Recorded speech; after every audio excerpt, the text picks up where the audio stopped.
You ever have one of those brilliant ideas for an app, but you have no idea how to actually build it?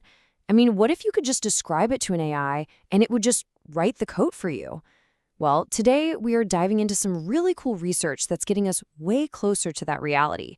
And it's all about teaching an AI how to teach itself to be a better coder. Okay, so let's get into it. The big dream here, right, the promise of AI in software is pretty simple. You describe what you want, and poof, the AI builds it. A social media feed, a cool photo editor, you name it. But, as anyone who has actually tried this can tell you, the reality is often, well, it's a little different. And this really captures that gap perfectly. On one side, you've got the dream, and on the other, the reality. These large language models, LLMs, they often just spit out user interface code that's, well, it's broken. It either flat out won't compile, or what it makes looks absolutely nothing like what you asked for. Now, what's wild about this is just how big of a problem it is.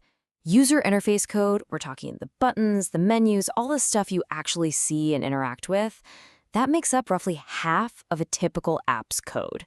But it's this huge blind spot for even the smartest AIs, mostly because good training examples are just surprisingly hard to come by. So the researchers had this big question. How do you teach an AI a skill when you don't really have a good textbook for it? So how did they crack this nut? Well, they came up with a really, really clever idea. The core concept behind this paper, which is called UICoder, is this. Instead of spending a fortune on human feedback or trying to copy the big, closed-off models, what if you could just use automated tools to guide an LLM to get better on its own? What if the AI could basically generate its own homework, grade it, and then study from its own best answers? To test this whole idea, they picked a real underdog, an open-source model called StarChat Beta. It's a capable model for sure, but as you're about to see, it was starting this race with a massive, massive disadvantage. And when I say disadvantage, I mean a huge one. This quote from the paper says it all. The researchers wanted to teach the AI to code in Swift, the language for Apple apps. But it turns out Swift code was, accidentally left out of the model's original training data. Out of 10,000 examples it was tuned on, only one had any Swift code at all.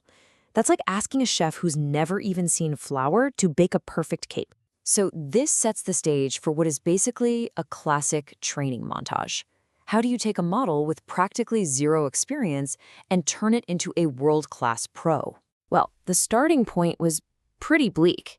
In its very first attempts to generate UI code, less than 0.5% of the code it wrote was good enough to actually be used for training. That is just 4 good examples for every 1,000 it tried. I mean, what a dismal start. But the researchers' solution was this elegant self-improvement loop. Step 1, the model just generates a ton of code. Step 2, automated filters act like super strict judges, checking everything for quality. Step 3, only the absolute best stuff. The code that passes all the tests gets kept. And finally, step 4, the model is retrained, but only on this refined set of its own greatest hits. Then it just does the whole thing over and over again. The first judge is the compiler. You can think of it like a grammar checker for code. It asks a really simple yes or no question. Does this code actually follow the rules of the language?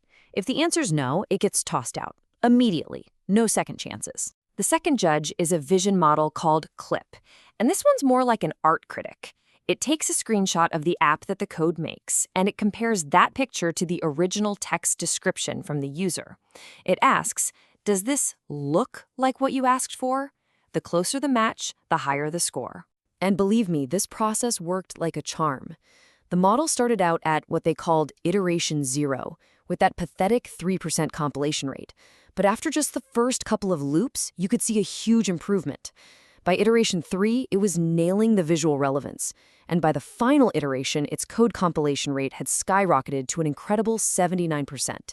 It was literally learning from its own mistakes and successes in real time. So, after all this intense self-training, how did our little underdog actually stack up against the big dogs? Well, this brings us to the final, amazing results. Just look at this table. Down at the bottom, that's our starting point, StarChat Beta, with its 3% compile rate. Now look just 2 rows up. That's UICoder top. It's the exact same model after the self-training. Its compile rate jumped to 82%. And that's not just a huge improvement. It's actually a higher success rate than GPT-4, putting it right up there with the best proprietary models in the world. This chart just makes that transformation crystal clear.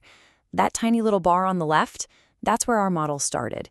The big bar in the middle is where it ended up. That's a 27-fold increase in performance. It went from being almost useless at this job to performing in the same league as the industry giants, all by teaching itself. So the main takeaway here is just stunning. An open source model that was absolutely terrible at a specific task used an automated feedback loop to teach itself how to become a world-class expert. This is a massive win for open source AI. Which brings us to our final question. Why does any of this matter beyond just making apps a little easier? Well, this research really gives us 3 huge things. First, it's a whole new automated way to train AI for specialized skills without needing tons of expensive human-labeled data. Second, it gives the world UICoder, which is a powerful new open-source tool. And third, it provides a brand new dataset that other researchers can now use to train their own models. And that really points to the true potential here. This whole filter and refine technique, it's not just for UI code. This could be a blueprint for teaching AI any specialized skill where good training data is hard to find. We're talking everything from writing in rare programming languages to generating scientific formulas or even composing music in a very specific style. And that leaves us with a really fascinating final thought. We just watched an AI